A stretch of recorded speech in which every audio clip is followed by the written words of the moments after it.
and out. You know. Is it still going in and out? Somewhat. Yeah. Okay.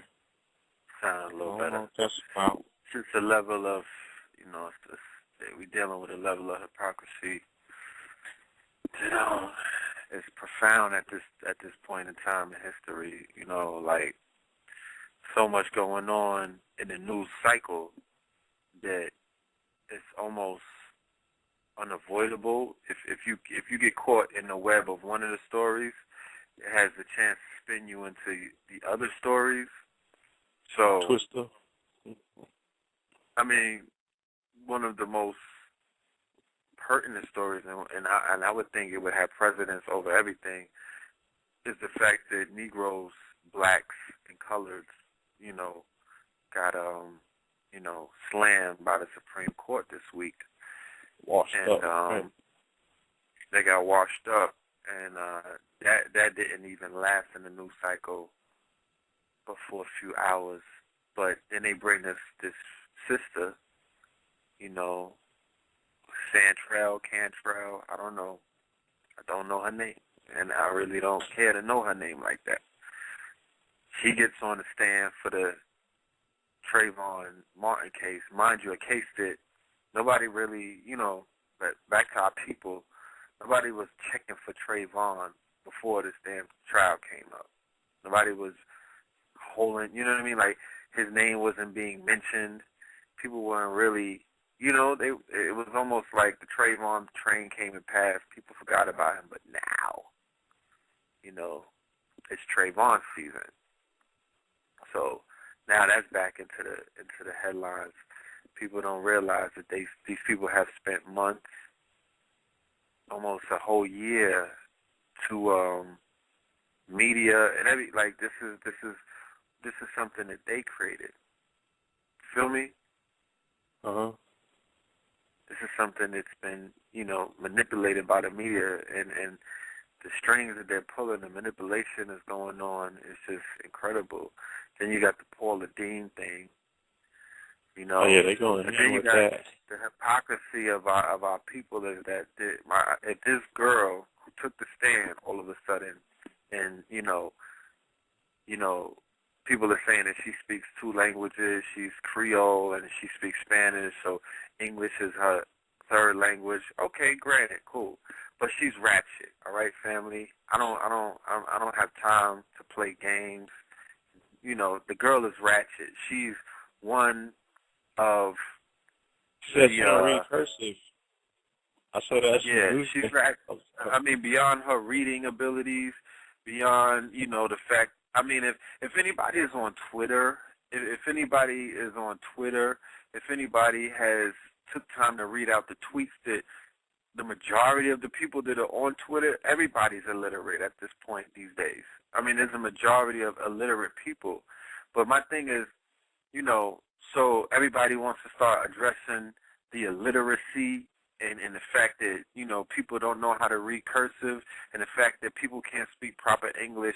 Now, at the fucking Trayvon Martin trial, you niggas is watching Love and Hip Hop. You niggas is listening to the radio where it's almost fashionable and it's part of my foot. It's like new, I know, family. I'm putting holy water on me right now, family.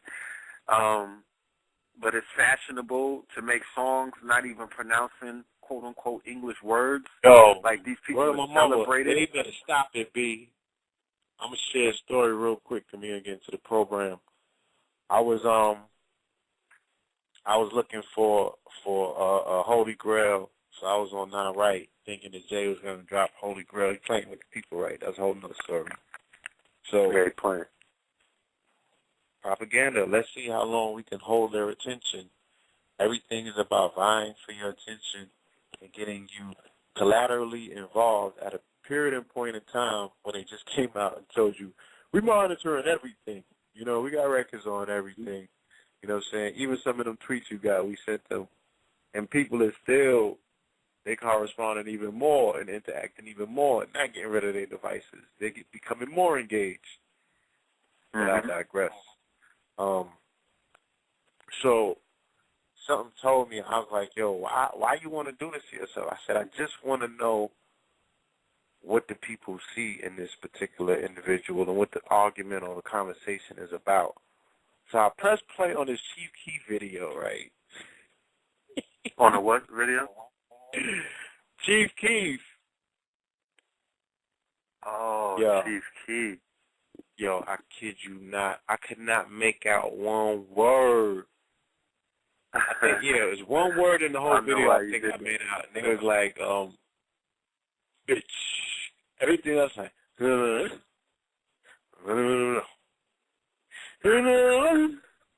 reckon, I'm on the lean, mad sleepy. Yo! And that was the song. And he's retarded on purpose. I kid you not. Like, he wasn't even getting retarded.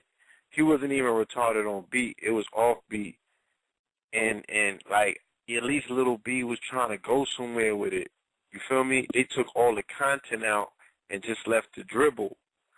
Now, I was doing my study for my lecture about Southern roots of hip-hop, and I was studying scat, you know what I'm saying, and the fact that anything that is syncopated to a continuous beat pattern is not really good for you, because that's not a natural. Nothing, you know, pretty much syncopates at the same beat pattern. Everything has some sort of, you know, beat schisms or what have you, and that's where your genius comes in. Those are the things that really trigger your synapses and all of that. Yeah. So, you know, scatting and everything, you know, that was something that we did, and it was key. You know what I mean? But this stuff that I'm hearing, I don't know. I don't even know what you could call that, B, because every single time, it's all in the water now, yeah. Like, I didn't even get no doing it like that. Like, that's just how they got us. You feel me? So, I'm real talk. When I see people listening to Chief Keef and emulating what it is they're hearing, because, you know, people personify these artists and the magicians and everything. The mannerisms, the hand mannerisms, the screw face, you know what I mean? The attire.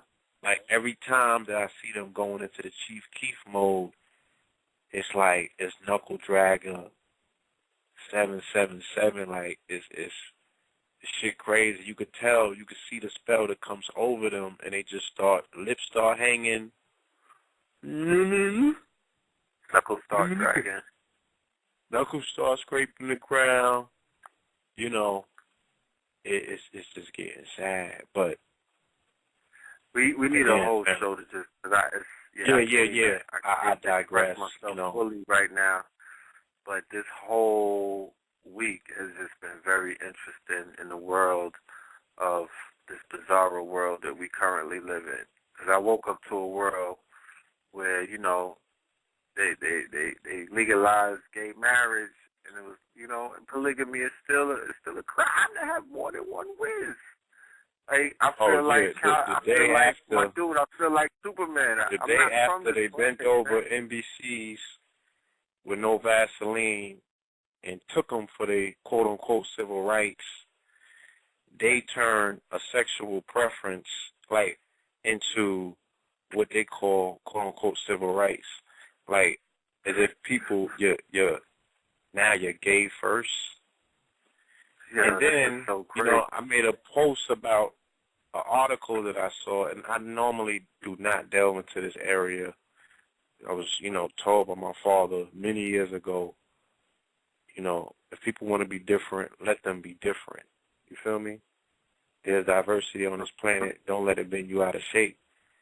But when the New Yorker publishes a magazine showing Bert and Ernie slumped over in a gay relationship, my thing is this.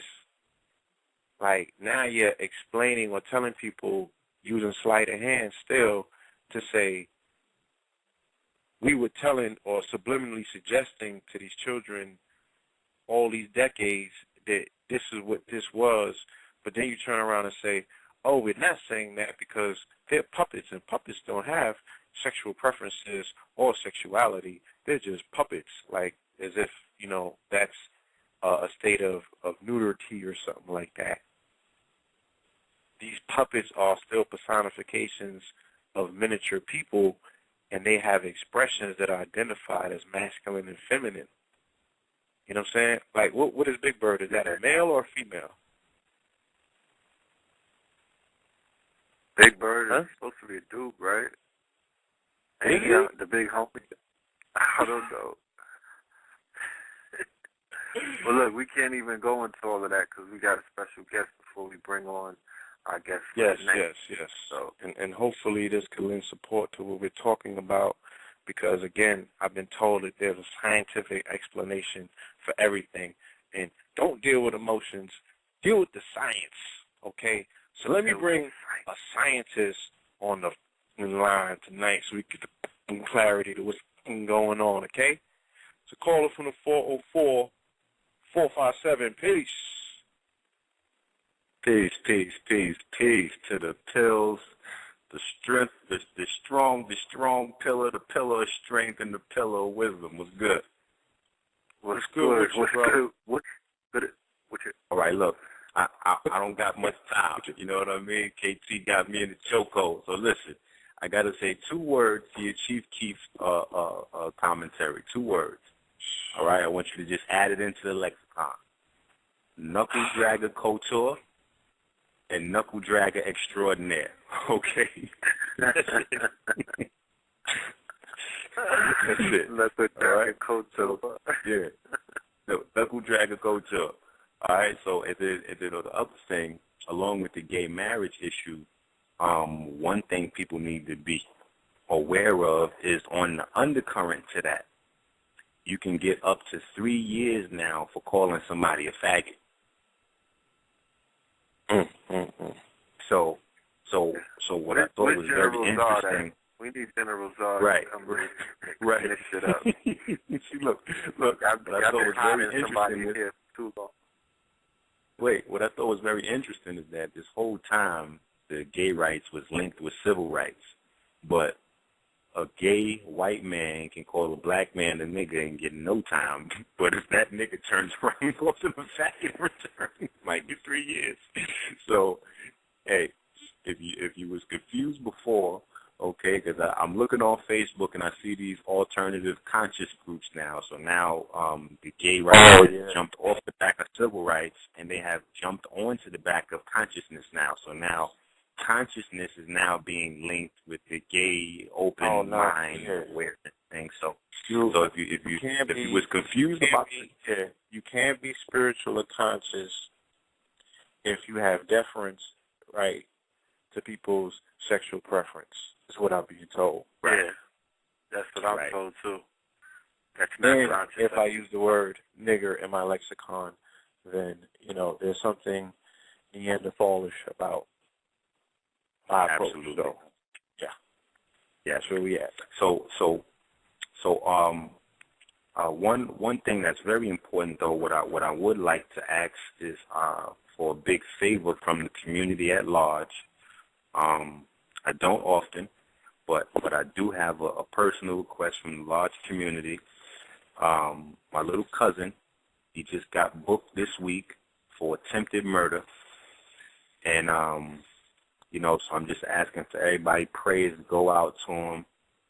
Anybody that's into sports, you probably seen him on ESPN. He all over the news. His name is Asar Walcott. He was signed to the Cleveland Browns. About him. Yeah, and he's just being a scapegoat right now. First of all, he was out. His mom shouldn't have let him go to the damn club. He's been in the house, but he's a scapegoat right now. He went out, you know what I mean, with his white homeboy, you know what I mean, to a club. And at the club, you got a particular little gang. I ain't gonna say which gang it is, but it's a particular gang, and they do their thing there. They rob. They get it in there. And, the reporter that broke the story called the family and apologized to the family for breaking the story, especially in the context that they used because they made him seem like an out-of-control hooligan when it's an actual clear case of self-defense.